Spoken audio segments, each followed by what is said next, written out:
정신과 의사가 여러분의 고민을 들어드립니다. 정신여고 시작합니다. 안녕하세요. JYP 박재영입니다. 써니 이혜선입니다. 제보 윤대현입니다.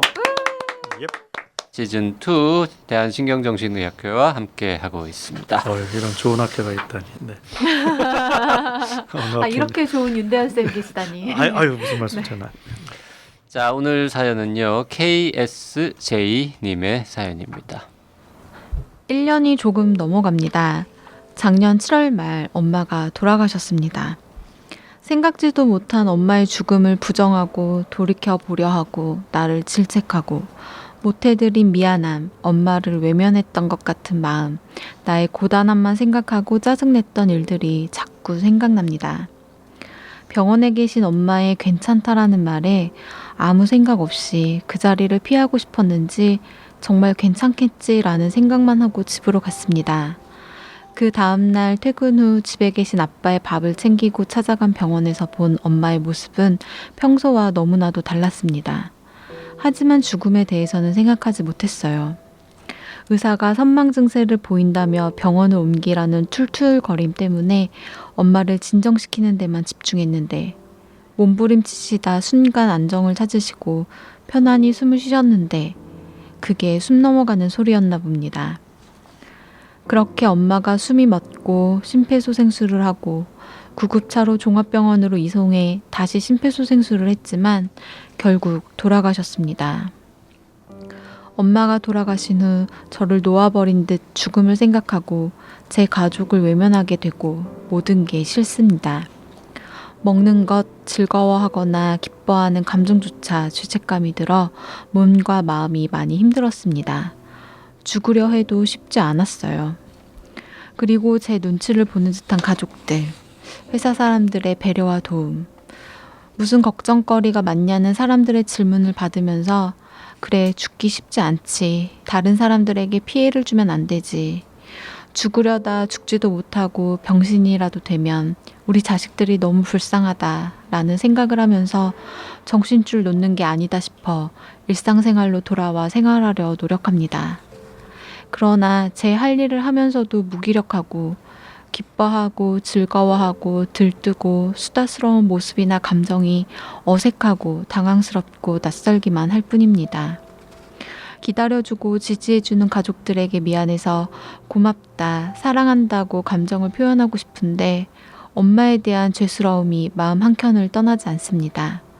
엄마의 죽음을, 나의 죄책감을 저는 어떻게 받아들여야 할까요? 네.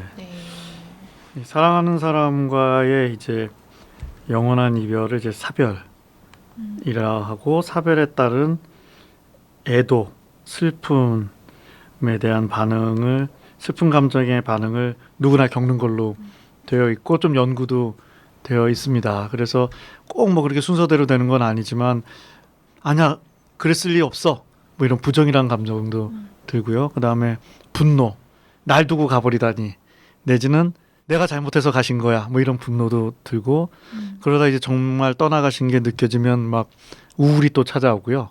막 이 세계가 이제 뒤섞이면서 막 나타나다가 우리는 사실 수많은 이별을 해야 되기 때문에 그래서인지 또 회복 유전자가 있는 것 같아요.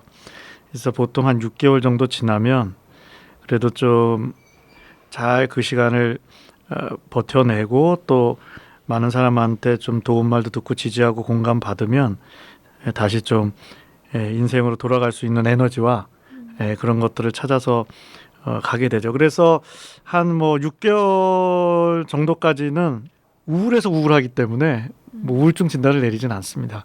그래도 너무 힘드시면 그건 삶에 불편해지니까 필요하면은 이제 전문의 진료를 받고 저희가 상담이나 약물 치료로 도움을 드리기도 하는데요.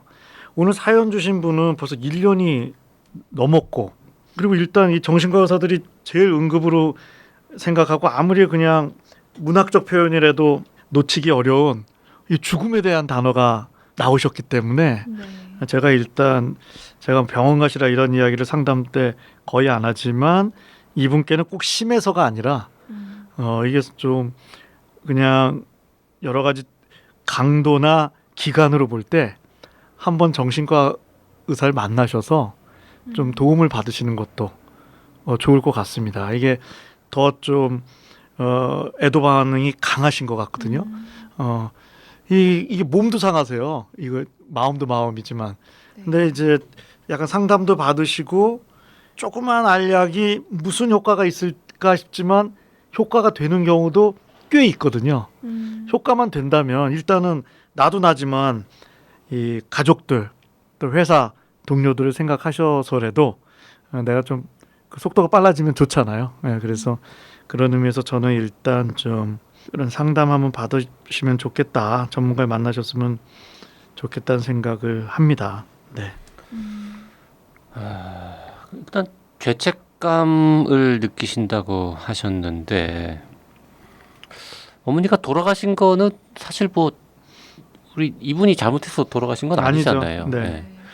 실제로 본인이 뭔가 큰 실수를 해가지고 그것 때문에 부모님이 돌아가시는 경우도 있지만 지금 이분은 그런 경우는 아니고 뭐 병이나 이런 걸로 가신 것 같은데 너무 그게 내 탓이다라고 자꾸 생각하면서 힘들어하시는 것 같네요. 그 착하신 분이죠.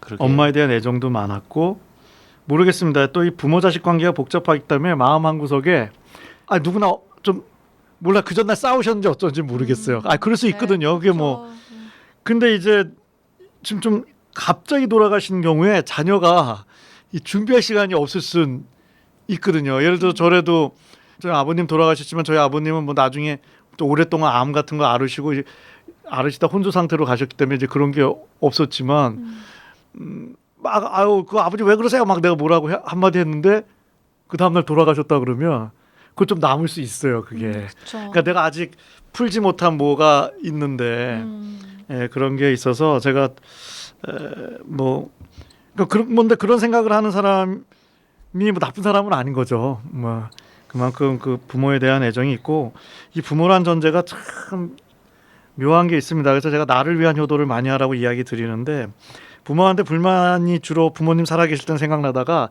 딱 돌아가시고 나면 고마운 거 이게 멀어지면 고마운 게 생각나는 것 같아요. 우리 인간관계에서 가까이 있으면 짜증나지만 한참 멀리 있으면 그래 좋은 게 있었지 생각나는 거가 아주 심하게 드는 게 부모 같은 경우인데 제가 보기에는 이 뭐가 지병이 있는지 뭐 이런 걸 잘 얘기 안 하셨는데 좀 갑자기 예상치 못하게 좀 돌아가신 부분이 있기 때문에 그거는 그래서 더 좀 마음에 남는 뭐 잘못해서 죄책감을 많이 느끼는 게 아니라 상황이 그런 애도 반응이 더 클 수밖에 없는 죄책감은 애도 반응 중에 하나거든요.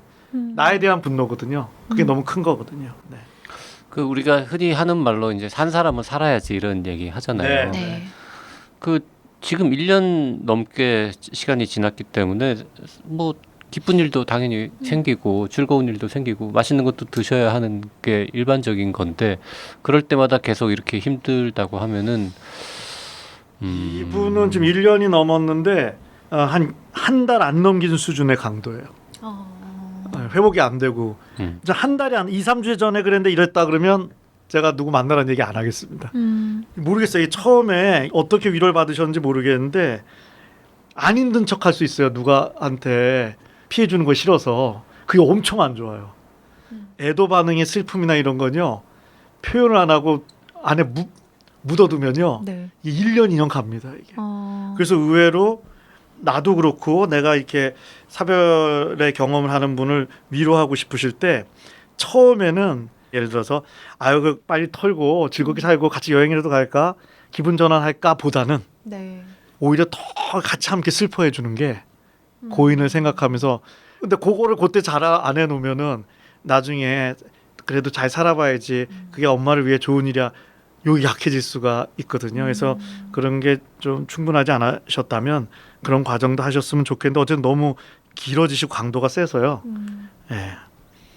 그 엄마한테 가보셨으면 좋겠습니다. 조금 더 잘해드리지 못한 게 미안하고 죄스러운 마음이 드시면 아마도 지금 아빠는 계신 것 같으니까 아빠한테 가서 밥이라도 한 끼 더 같이 드시고 뭐 아빠랑 같이 뭐 엄마 얘기도 좀 나눈다든지 뭐 이런 방법도 좋을 것 같긴 합니다. 맞습니다.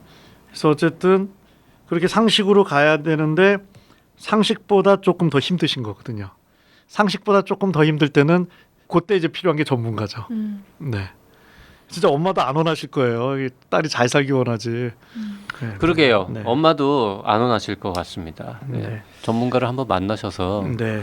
현재 상태가 정확하게 어느 정도인지를 뭐 확인해 보는 거 이런 거는 예. 일단 필요할 것 같습니다. 그리고 이 사연을 언제 쓰신 건지 제가 정확히 모르겠는데요.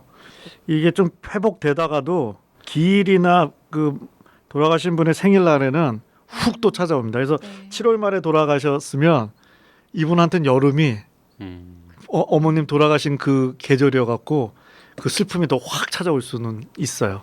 네.